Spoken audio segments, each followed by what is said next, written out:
2 Coríntios, capítulo número 4.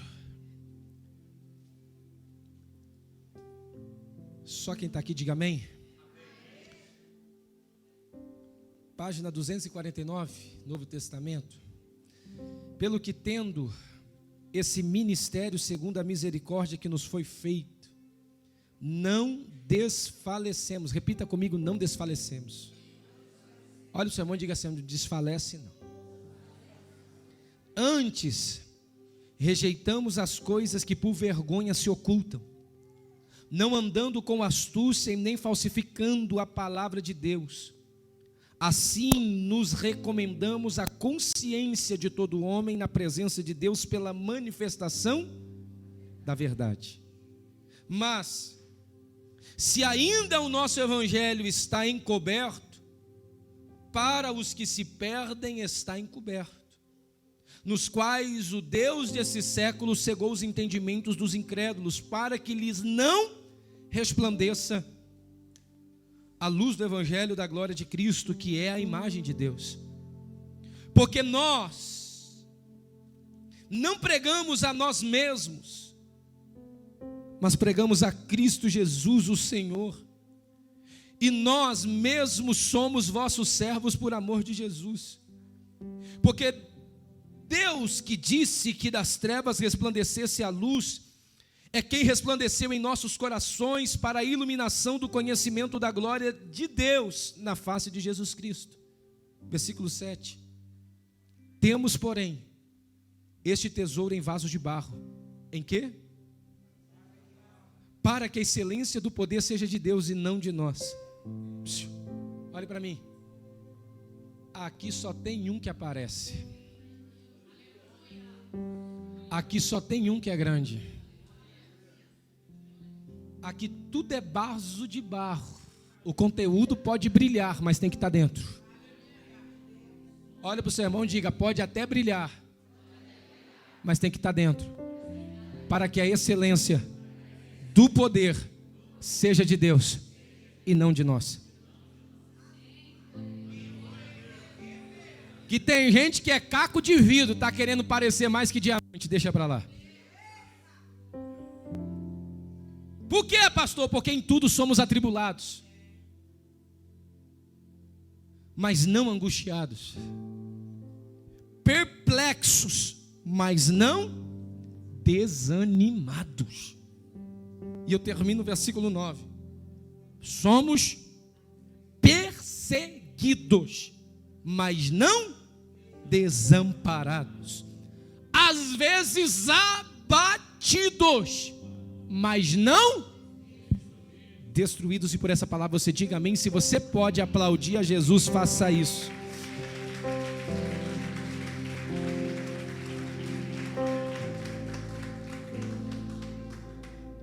Um dos públicos mais difíceis que o apóstolo Paulo teve para pregar é esse povo aqui. Por quê, pastor? Porque a escola do saber, o fundamentalismo do conhecimento empírico é grego. Corinto é uma igreja que Paulo vai admoestar, ensinar, exortar. As epístolas de Paulo todas são importantes, porém, a primeira e a segunda de Paulo aos Coríntios, a igreja em Corinto, fundamenta muito da nossa doutrina cristã. E Paulo vai destacar no capítulo 4 que nós acabamos de ler, o que é assunto, o que é base, o que é coluna vertebral da sua pregação. Paulo tinha capacidade suficiente para discursar sobre tudo e qualquer assunto. Quando Paulo é chamado para a Grécia, alguém perguntas capciosas. Alguém indaga Paulo na tentativa de extrair dele conhecimento. As pessoas pressionam Paulo para ver se ele solta discursos filosóficos. Mas Paulo entende que ele está sobre uma situação onde não é ele que tem que aparecer. Não é a sua bagagem que tem que aparecer. não é sobre o que ele entende que precisa aparecer, é sobre o que ele prega, é sobre quem ele fala. Paulo entende que a base e a coluna vertebral do seu discurso não pode ser o homem, tem que ser o Cristo que salva o homem. Por isso, em algum tempo ele vai dizer: não importei chegar a vocês com palavras de persuasão ou conhecimento, mas cheguei até vocês com manifestação do poder do Espírito de Deus. Irmão, a palavra pode até convencer, mas o exemplo arrasta. Olhe para mim. Nós não seremos lembrados sobre o lugar onde pregamos. Haverá um tempo na eternidade que não importará para quem pregamos, como pregamos, quanto pregamos, mas é sobre quem falamos. O que muda a sua vida não é falar de mim mesmo, mas é falar daquele que mudou também a minha vida. Por isso Paulo vai dizer que se o nosso evangelho está encoberto, encoberto também estará para aqueles cujo o Deus, com D minúsculo, deste século, cegou o entendimento. Você sabe por que nós estamos tendo dificuldade no quesito evangelismo, pregação, mudança? Por que estamos tendo ajuntamento, mas não estamos tendo transformação? É porque as palavras estão se tornando vazias, cheias de homens, vazias de Deus. Nós buscamos um texto, buscamos um conceito, buscamos fundamento, buscamos oratória, e Deus está gritando. Essa manhã eu entrei num conflito, numa guerra, numa briga. Saí de casa mais cedo, vim para o meu gabinete. Ali eu dobrei meu joelho e falei: Deus, ficou de bronze, hein? Está fechado. E Deus falou: tá não.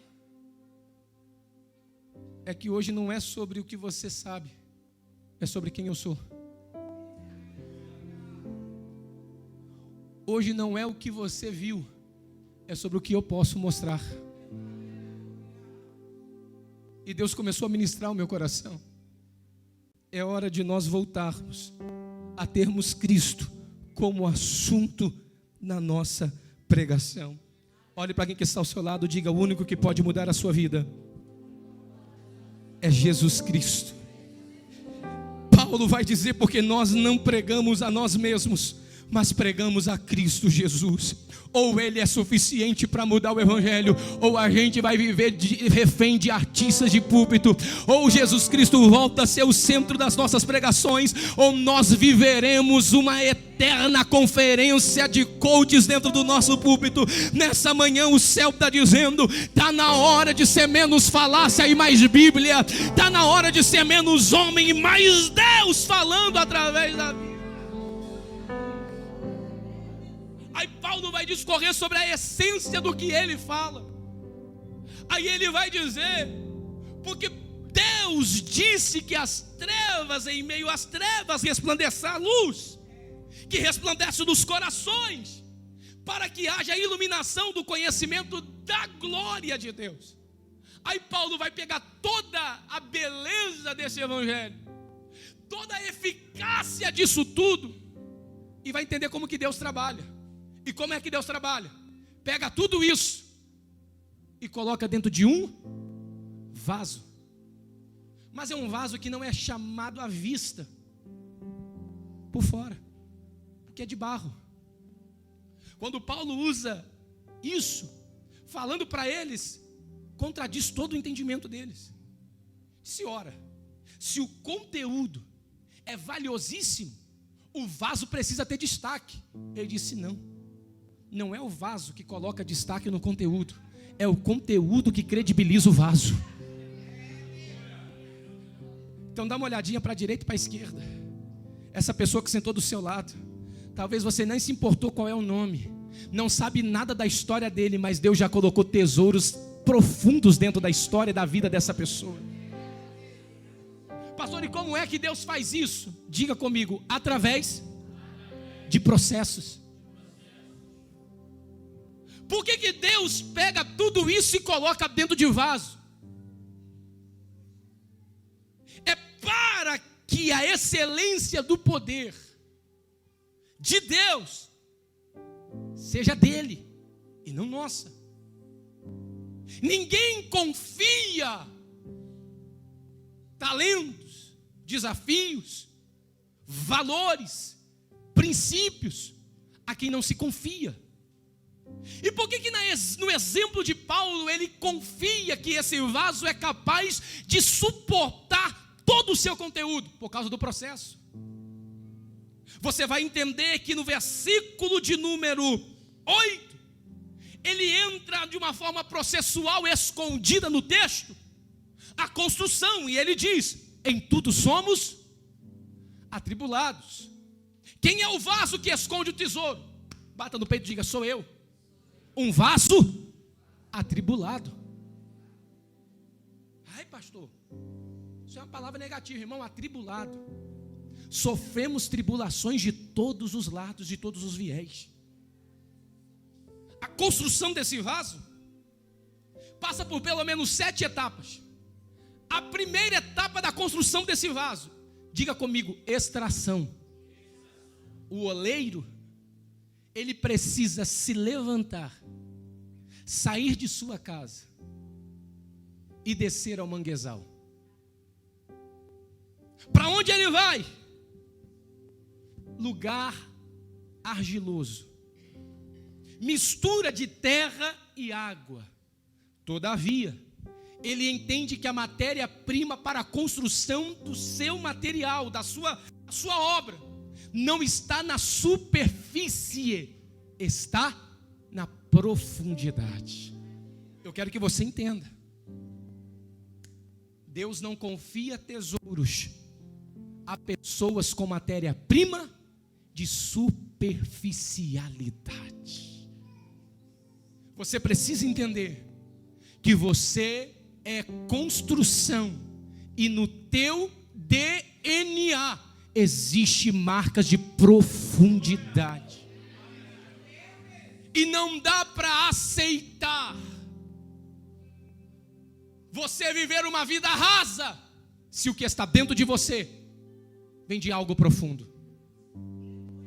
Não dá para você aceitar viver um evangelho de qualquer jeito se aquilo onde Deus te resgatou tem profundidade. O oleiro precisa cavar profundo, porque o que se vê por cima é lama, e eu não preciso de lama, eu preciso de argila. Tem muita gente que prefere a superficialidade, é lama, é sujeira. O que Deus precisa está mais embaixo.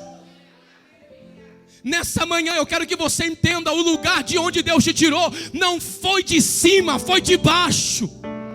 Pastor, o que constrói a tua vida tem profundidade, tem dimensão, tem tamanho. Deus está dizendo: não vou aceitar você viver na superfície, se de onde eu te resgatei é profundo.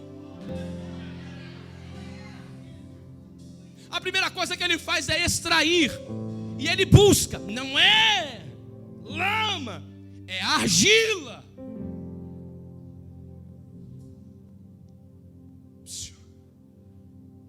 Para construir, o oleiro precisa se envolver. Tem como retirar argila sem se sujar? Então você precisa entender que em algum momento da construção da sua vida já houve envolvimento com Deus.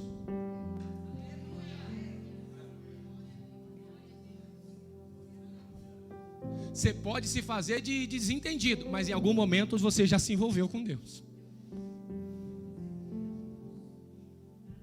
Ele pega. Quem vê aquele artífice, artesão, saindo do manguezal, vê ele todo sujo, com uma matéria-prima. Para muita gente é lama, é barro, é argila, mas para o oleiro já é vaso. É o quê? Para mim já é vaso. Lá vai essa palavra. Na mão de Deus você já é uma obra pronta.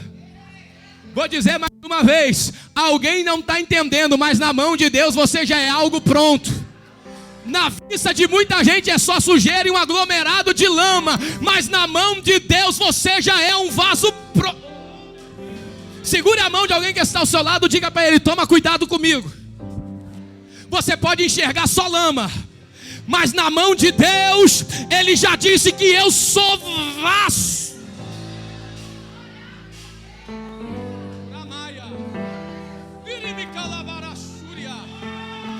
Você não é aquilo que os outros acham que você é. Você é aquilo que o céu já revelou que você é. E Ele vem. E Ele vem. O que Ele faz?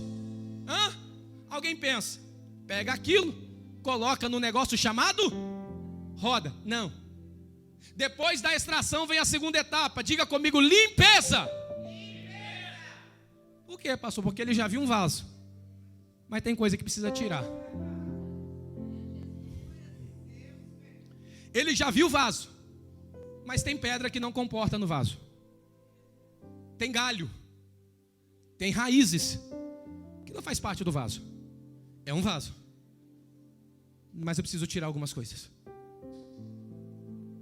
É a primeira coisa. É a primeira etapa que o vaso, que o barro, ele é confrontado. Ele é retirado. Agora começa o processo de limpeza. No processo de limpeza, ele tira o que é aparente: pedra, ramas, raízes podres, pedregulhos. Vai tirando, e aquilo começa a se transformar. Porque não basta mudar de ambiente, é preciso passar pelo processo de transformação. Por que o tesouro tem que estar dentro? Porque o tesouro dentro comprova que já houve transformação.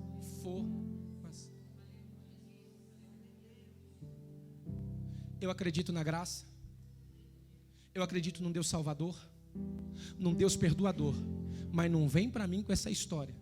Diz que Deus usa prostituta, de que Deus usa gente com a vida toda torta. Pastor, mas você viu que ela vê? Irmão, até demônio mostra. Pastor, mas sem transformação não tem como Deus usar. Ou a Bíblia está contrária. A casa tem que estar limpa para que Ele possa usar. Então não vem com esse evangelho de hipergraça, que é a verdadeira desgraça da graça, achando que o importante é quem você é. Deus não dá dom com arrependimento. Aqui não, cidadão. Aqui o teu fruto vai credenciar o teu caráter. Aqui eu não pastoreio talento, eu sou pastor de ovelha. Pastor, sou muito bom, eu sei. Passou pelo processo da transformação, vem para dentro. Se não foi, precisa passar pelo processo de transformação. Não, pastor, mas o cara canta demais, fala demais, ora demais, tem muita ideia, mas se não foi transformado ainda, não dá para Deus trabalhar. Precisa ser limpo. Esse é o problema. Deus revela que é vaso, o cara já se acha vaso e quer fazer de qualquer jeito. Participa de culto, final de culto, a vida é mundana. Olha para o seu irmão e diga: vai se converter, irmão. Não, pega na mão do seu irmão e diga assim: ó, vai se converter. Porque Deus não manda recado, se está falando, nós estamos aqui para ouvir. Diga para ele: tu é barro, mas tem que tirar pedra. Diga: tem que tirar o ramo. Diga: ele só quer barro. Eu sei que não ia dar glória, mas força aí que sai.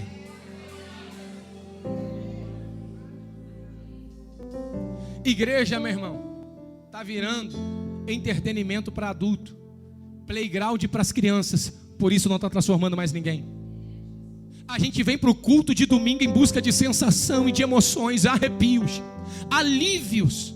A gente vem para um culto parecendo que é como tirando o pino de uma granada ou tirando a pressão de uma panela. Ai, pastor, estou aliviado. Deus não quer que você viva aliviado. Deus quer que você seja transformado. Deus não quer apaziguar a tua consciência. Deus quer transformar o teu caráter.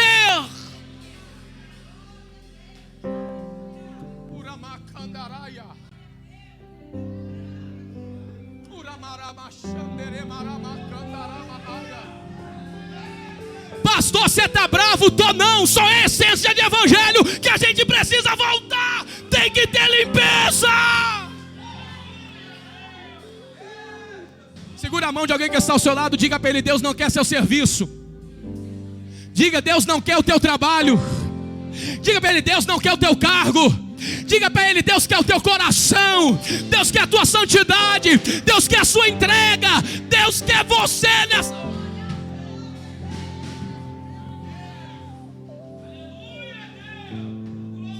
Para a instituição tá top. O problema é que a gente vai chegar diante dele um dia, e o que nós podemos ouvir? Nunca te vi, não te conheço. Faz o seguinte, pega aqui a filhinha da esquerda, né? Esquerda, da direita vem para cá, da esquerda. É que eu imagino, né? Vai abrir um sapão assim, aparta de mim, que eu trabalho com barro. Tem nego querendo mostrar caráter demais, santidade demais, mas na vida não passou por transformação. Sabe o que esse evangelho está fazendo? Gerando crentes mimizentos, mimados. Gente que, se o nome dele não tiver no cartaz, a foto não tiver no cartaz, ele abandona tudo. Vai te converter, irmão. Vai te converter.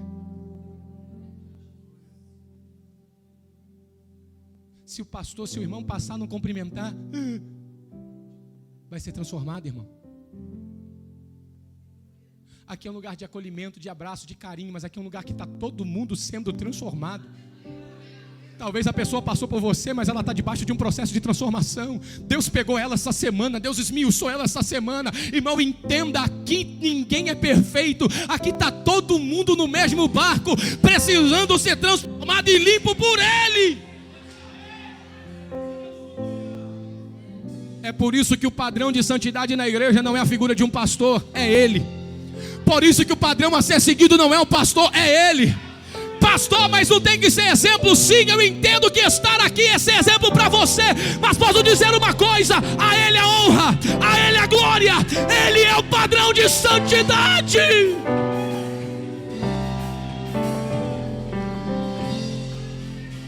E eu vou dar um alerta. Não adianta me ganhar na bajulação. Sou novinho, mas fui construído no caráter do fogo. Não é bajulação que me ganha. Não é mensagenzinha que me ganha.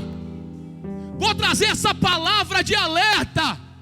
Tem gente por aí nos bastidores. É só elogiar que ganha o chefe. É só falar que ganha. Primeiro, chefe se tem é em tribo. Aqui tem pastor. Segundo, a minha alegria é fazer a vontade dele. Não vim aqui, não estou aqui em troca da tua bajulação. Não confunda amor com bajulação. Não confunda autoridade com bajulação. Não confunda respeito com bajulação. Eu não me vendo, meu caráter eu não troco. Eu não vou me negociar por você. Não vou aceitar o teu pecado só por causa da tua amizade. Deus está dizendo nessa manhã: chegou a hora de tratar com o barro.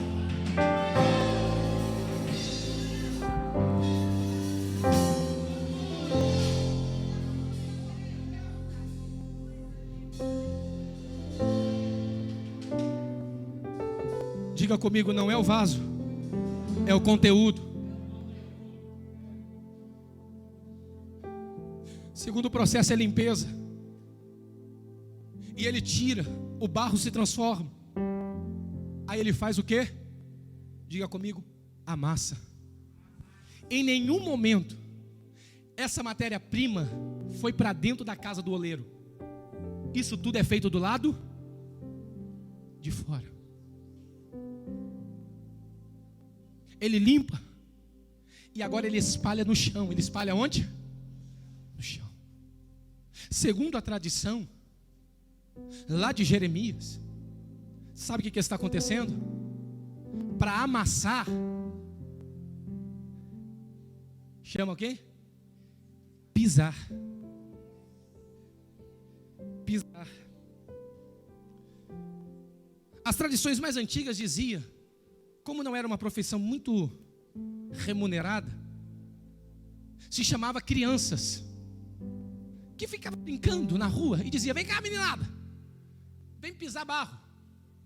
E lá vinham eles pisando.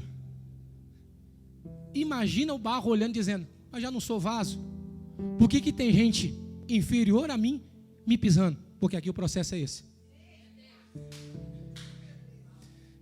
Você se acha muito, mas vou pegar gente inferior no seu entendimento, no seu intelecto, para pisar.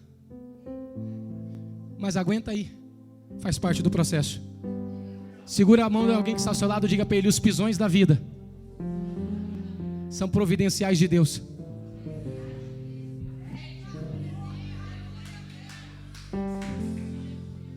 Tem hora que Deus levanta gente que você olha e diz assim: mas quem é você na fila do pão? E está dizendo: só sou alguém que Deus mandou vir pisar você.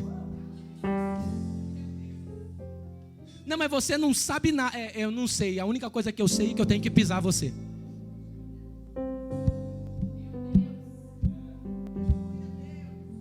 Deus está dizendo: você é vaso, mas já foi pisado por gente menos experiente. E ó, sobre o meu comando.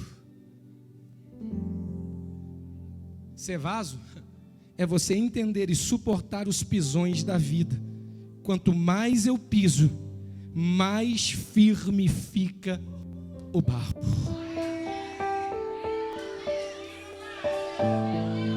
Vou dizer mais uma vez. O oleiro chama e diz: é para pisar com força, é para pisar com intensidade. Não é qualquer piso, não é carícia, é piso. Por quê? Porque a cada pisão, mais firme fica o barro, mais seguro ele fica, mais limpo ele fica. Segure a mão lá no terceiro andar dessa casa. Segura a mão, porque eu vim profetizar sobre a tua vida. Não é para o teu fim, não é para a sua desgraça, é parte do processo. Deus está dizendo: vai revelar resistência em cada pisada, vai revelar resistência. Você vai ficar mais forte depois disso.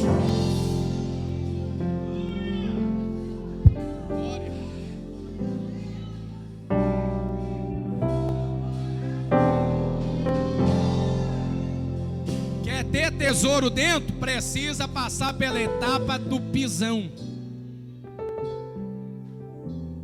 Lá no trabalho, Deus levanta alguém para te pisar. Na igreja, Deus levanta às vezes alguém para te pisar. Faz parte do processo, irmão. Ou você nunca ouviu que ninguém amadurece sorrindo? Eclesiastes: é melhor ir à casa onde há choro do que na casa onde há festa. Por quê? Porque na casa do choro, na casa do luto, há reflexão. Ninguém aprende em momentos felizes, ou o aprendizado é muito pequeno. Ou seja, Deus está te ensinando a ser forte. Nem todo mal que vem é para a tua morte, é para você crescer. Use essa força ao seu favor. Cresça um pouco mais. Pastor, por que essa palavra? É porque me preocupa a geração que vem. A geração que, se a net cair, desespera. Algumas semanas atrás o Instagram deu blackout. Desespero geral na galera. Desespero geral. Essa é a geração que está vindo aí. A geração que tanto faz, tanto fez. A geração que para eles, se chover tá bom, se não chover é igual. E Deus está dizendo: eu preciso trazer vocês de volta ao processo de construção. São as dores da vida que te forjam, gente. São as lutas que credibilizam teu caráter. Eu sei que é comum a gente orar: Senhor, tira essa luta. Para disso. A oração de antigamente, ciclo de oração. Fortalece ele, Jesus. Irmão, ora por mim que a luta está intensa. É, meu filho, aguenta. A irmã colocava a mão na cabeça e dizia: dá força ao vaso, Jesus. Enquanto tiver no processo, segura. Ou seja, não é fugindo da luta que você cresce. Não é fugindo da luta que você se fortalece.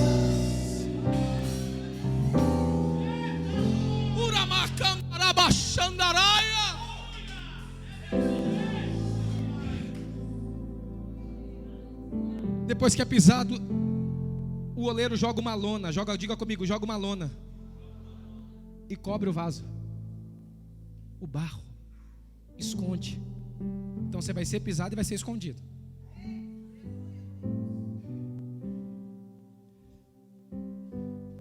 Quando Deus esconde,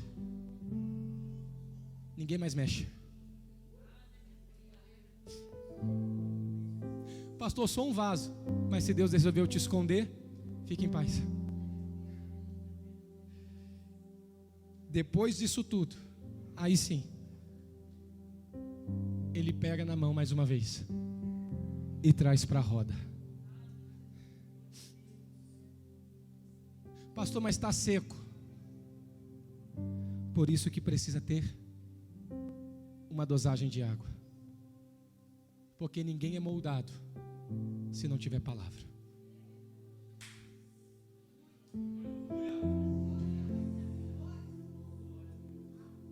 O que faz a gente suportar os pisões da vida e tudo isso é entender que em algum momento Deus vai regar com a palavra. Olha para o seu irmão e diga: não fuja da palavra. Medita nela.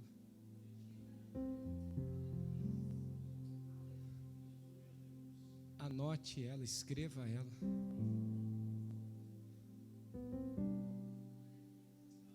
E Ele molha. Aquilo que está duro, amolece. No ponto de molde. Só que aqui o processo é interessante. É que Ele pega aquele amontoado de barro amolecido e começa o molde. Diga comigo: não de fora, mas de dentro para fora.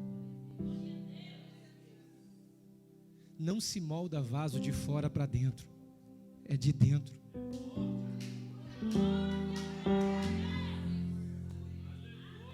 Dá para imaginar aquele barro olhando e dizendo: como que é? Ele disse: dá licença, eu vou colocar minha mão dentro.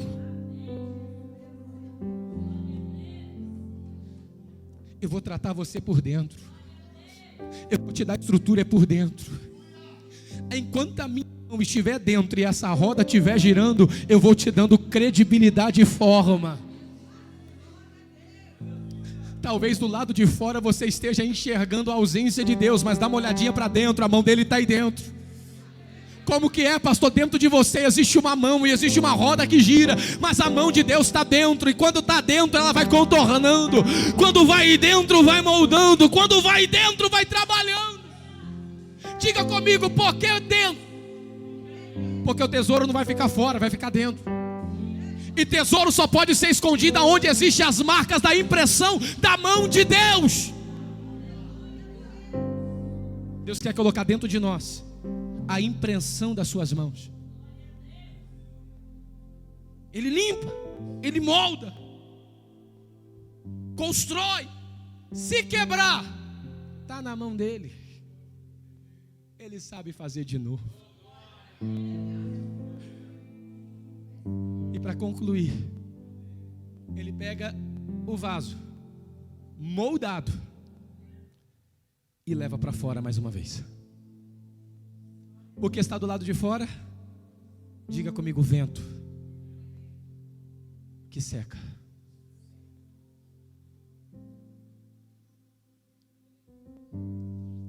E enquanto seca, ele fala: estou pronto. Ele diz: ainda não. Ainda não. 24 horas.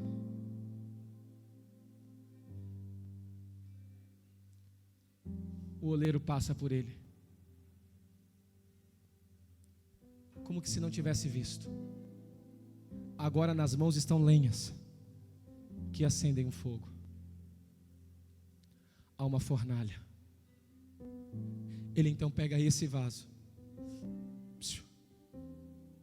Ele fala: vou para a prateleira? Ainda não.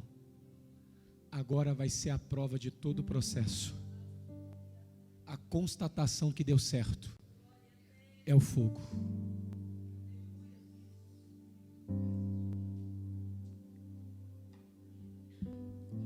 A temperatura precisa ser elevada. O calor é intenso. O vaso olha e diz: mas o Senhor vai entrar comigo?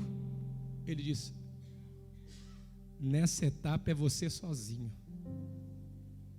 Tudo que as minhas mãos já poderiam ter feito, eu já fiz. Agora é você que diz. Você sabe o que é você estar dentro de uma fornalha sozinho? A primeira coisa que o vaso, se tivesse inteligência, perguntaria: vou aguentar não, hein? Mas vai ter que aguentar. Olha para o seu irmão e diga: vai ter que aguentar.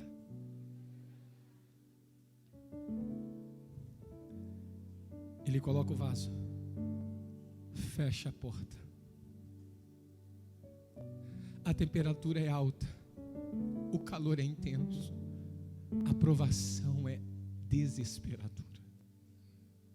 Mas sabe o que tranquiliza o vaso? É que mesmo colocando ali, o oleiro está de olho nele. Ele não está dentro, mas está de olho. É você sozinho, mas tem alguém de olho em você. Por quê, pastor? Porque não pode rachar, não pode trincar, tem que ser no momento certo. Eu vim trazer uma palavra ao coração de alguém aqui nessa manhã. O Evangelho é aquele que te confronta nas fornalhas mais difíceis da vida. Mas não se iluda, o dono da tua história está de olho em você ainda. Ele diz: aguenta, porque eu sei que você é capaz de suportar. Segure a mão de alguém que está ao seu lado, diga: você vai aguentar. Diga: porque Deus está no controle da situação.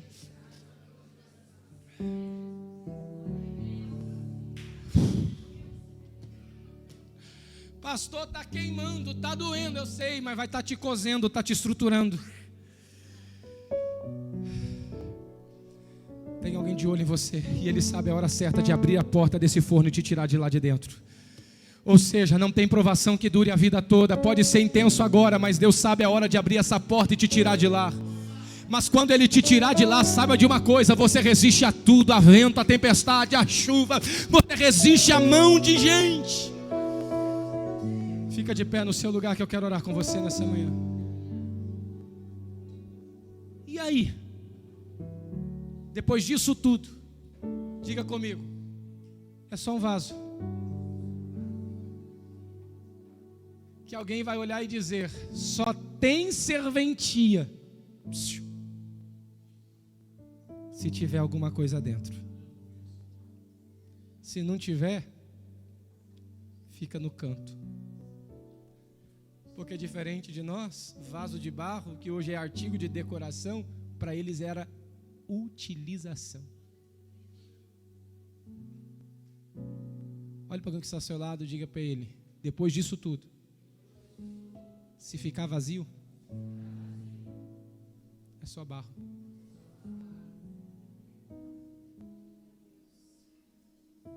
Está faltando a última etapa. O quê? Encher você. Dar utilidade a você.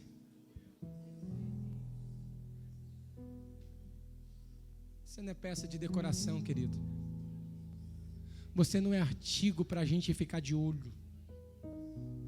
Você tem que ter conteúdo. Paulo vai dizer que Deus pegou todo esse processo, pegou a riqueza do Evangelho, da graça, e ocultou.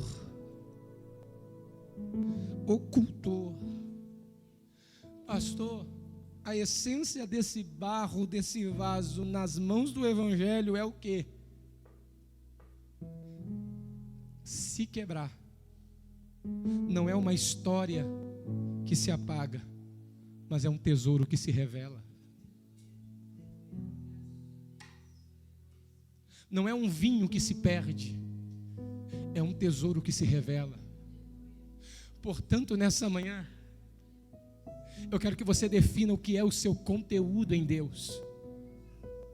Tu já passou por tantos processos da vida, mas isso te fez fechar.